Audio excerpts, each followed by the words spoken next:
George DiGianni, Train Station Fitness Show. Along my side is Mo Brosette, Coach Mo. We're discussing with Jack Britton today, who works at the ranch at Dove Tree in Lubbock.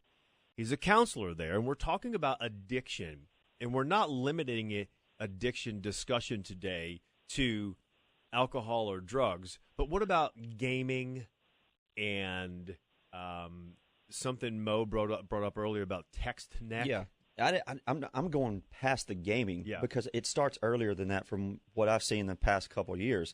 And, Jack, I'm sure you've seen this, and I'd love to get your opinion on it. I've noticed that a lot of parents, in order to get their kids to be quiet at the dinner table or go out in public or just stop crying in general, they stick them on a couch or wherever with an iPad or with an iPhone as early as 2 or younger sometimes, if they can hold it. And to me, that's setting them up for an addiction to that technology that they can't be still without that technology. They see it as a reward, and then that carries over into their iPhone. You see the preteens and the teens; they can't communicate. They can't carry on a normal conversation with an adult because they don't know how to communicate. And there's actually a term called tech neck that a lot of chiropractors have coined now because these kids are having issues with their cervical spine because all they do is look down at their phone. And they can't. Have you seen that lately? Interesting. What I have seen, guys, is some of my former clients. I work with 18 to 26-year-olds, and some of these guys cannot leave me a voicemail to save their lives. Right. So wait, what do you mean they can't? Are they trying to text you instead of? Yeah, guys, they ask me for my cell phone number, and I say, guys, I can't give that out. You got to call my office line. And then when they called my office line, they see me a few days later, and they say, well, you never called me back. And I said, well, I didn't even get a missed call. Maybe the office didn't pick it up, but why didn't you leave a voicemail? And they say, well, I get nervous on voicemail. And I think to myself, I don't know. The guy's my age, and I'm 30. Maybe I'm a little I don't know if I'm too old for these younger guys, but we all leave voicemails when it comes to work stuff or official business. And some of these younger people, they have real struggles with some basic social skills. So let me just chime in on this, Jack. It's called Millennials. If you study Millennials from someone who's born in 1980 or later, they have an entitlement behavior. They don't like to leave messages and yada, yada, yada. There's so much more in the business place because of I've studied this looking into business, because if you're going to hire a millennial, they want to align with a company that is something that they believe in, that's close to them. Mm-hmm. It's not just going to work for a company. They want recognition, and it doesn't always have to show up in the form of money, but recognize me. They also want to have a say in the workplace. They want to give their opinion and have some type of ownership. And there's all these characteristics of millennial behavior, and one of them is entitlement. Mm-hmm. Well, I deserve that. Well, what the hell did you do to deserve it? Just because you're alive? And I went off in a little bit of a tangent, because part of that I've learned is they don't like to leave messages. They don't listen to messages. They only do text, and it has this this look to it that is very difficult for people in the professional world to identify or relate to, rather. And I know you just experienced it, Jack, and if you look into it a little bit, you'll notice that that's the behavior. It doesn't mean you should now start giving your phone number out, because at some level you have to put your big boy and big girl pants on and do what's professionally correct or appropriate. Right. And Jack, you said you work with 18 to 26-year-olds? Yeah, that's correct. Primary. Yeah, and so it goes back to what you just said. They're nervous when they have to leave you a voicemail. Well, think about it when you're a child. When you see parents with kids, they're all shy. We're inherently shy as children. Our parents say, it's okay, George, talk to him. Say hi to Jack. Introduce yourself. That teaches you communication skills. Well, now it's like we lose that because the parents are going, oh, he's shy. He's on his phone. Well, have you seen this the discussion? I don't want to say it's a study, but there was a discussion of teachers mentioning the spelling grade level has decreased by like 3 or 4 years because of all of the abbreviations from texting. Right. So are we going to teach millennials to do it the right way? Absolutely not. They're going to do what they want to do. Mm-hmm. But in a professional environment, just like Jack said, how am I supposed to know you called unless you left me a message? Right. You're not going to get what you want unless you do that. So at some level, you have to train them. Right. Jack, do you work with folks on texting and cell phone addictions? Well, yes. I mean, if there's something that's causing them trouble, I think to tie this back to addiction overall is that a lot of the work I do is on life skills.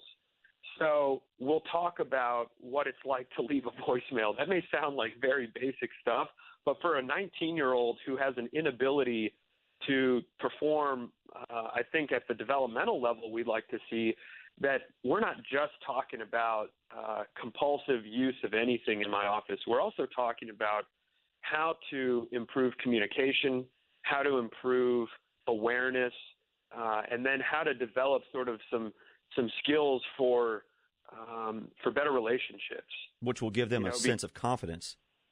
Absolutely, and we build esteem that way. We build worth that way, self-worth. And so those kind of life skills.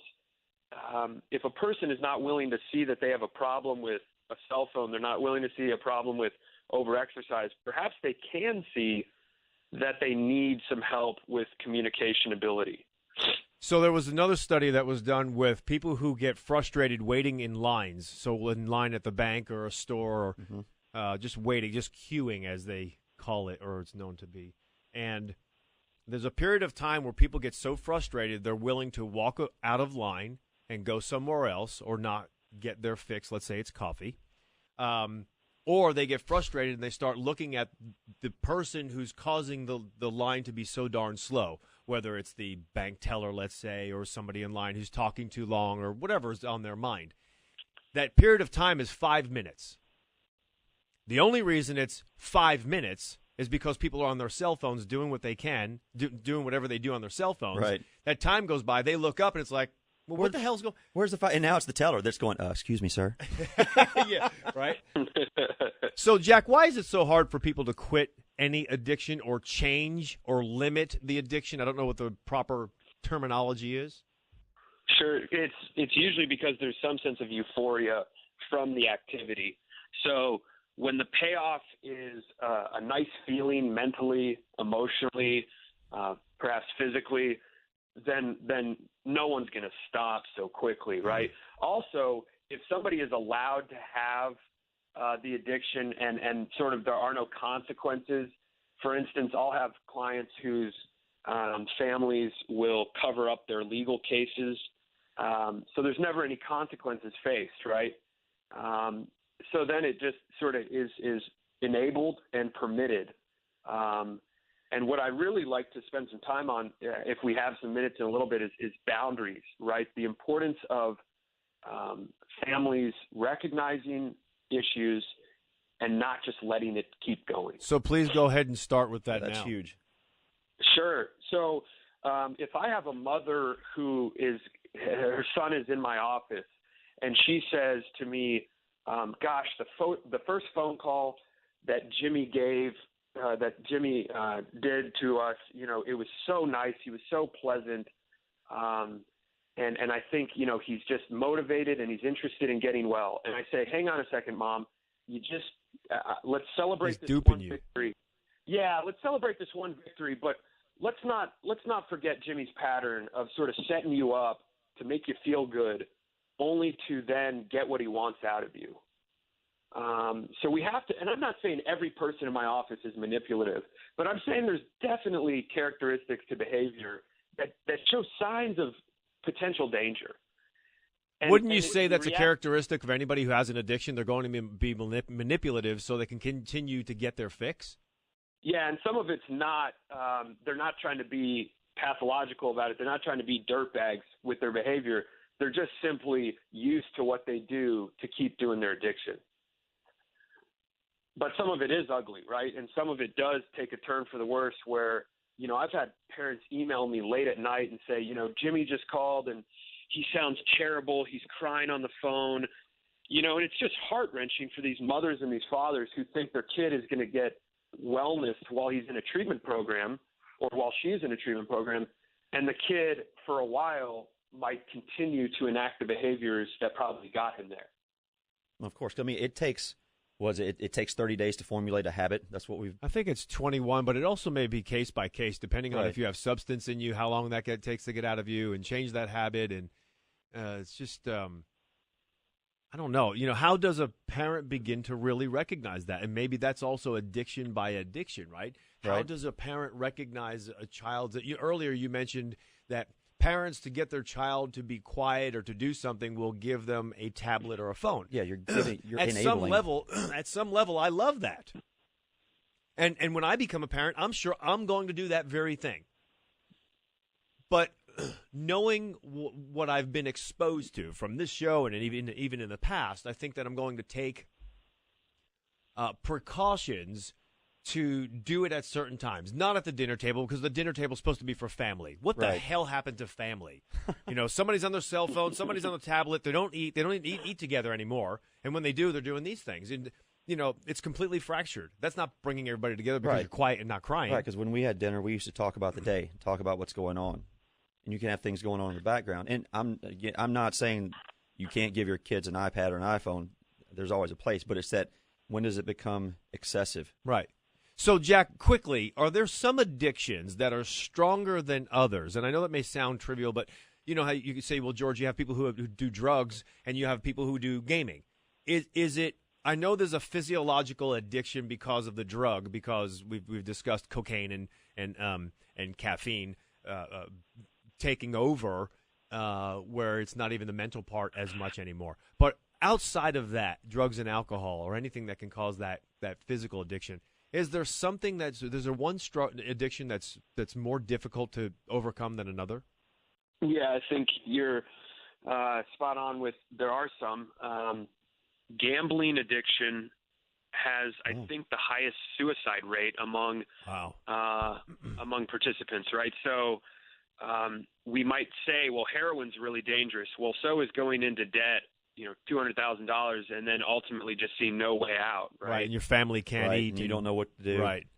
Wow. Right. And then another one that's quite dangerous that I might offend some by blending this in with addiction, but let's call it a process addiction, is anorexia or bulimia, right? Because of for anorexia, the restrictive consumption practices, right? You don't eat, and then overexercise might be combined with that, to where somebody's body mass index gets to a dangerous level, requiring perhaps hospitalization. Right, and we've both seen that in the past. Absolutely. Coming up next, I want you to give parents and just people in general